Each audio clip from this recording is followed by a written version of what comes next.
top toza Captiva 4 so'raganlar uchun mana sizlarga bitta qop qorasidan topib qo'yganmiz. Bu mashinaga bitta like bosib qo'ymasalaring bo'lmaydi. Captiva mingan odam biladi, boshqa mashinaga tenglashtirishda hojat yo'q. Вообще zo'r tezlik bo'yicha ham, mягкиlik bo'yicha ham вообще zo'r mashina.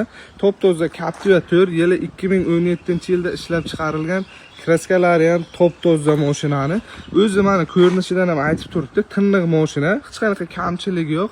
Pul zarurligi uchun minmoqchi bo'lgan odam olgan, zarurligi uchun hozir sotilyapti mashina. Balonlar yangi holatda turibdi. Hozir ichki holatini ham ko'rsataman mashinani. Probegi halol probegi 92 ming bo'lgan mashinani. Hozir mana 92519 kilometr. Mashinani shaharda ichiga rasxodi 11-12 ida deyapti egalari. Endi danligi yana ham sal kamayadi. Mashinaga gazlar qo'yilmagan, benzinda yurgan mashina. Mana shu ichki holati. Ko'jalaridan ham bilsalaring bo'ladi, tiniq holatda turibdi. Apshifga torpedalari ham tiniq holatda turibdi. Mana luklari bor mashinani. Mana shu holatda mashina.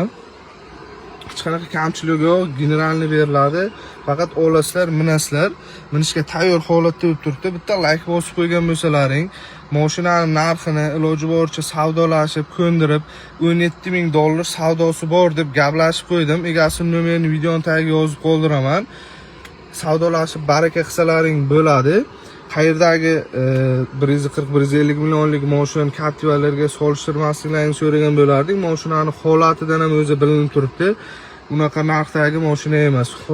Kelib ko'rib, haydab ko'rib, keyin bir narx chiqarib, savdolashib olsalaring bo'ladi. Egasining nomerini videoning tagiga yozib qoldiraman.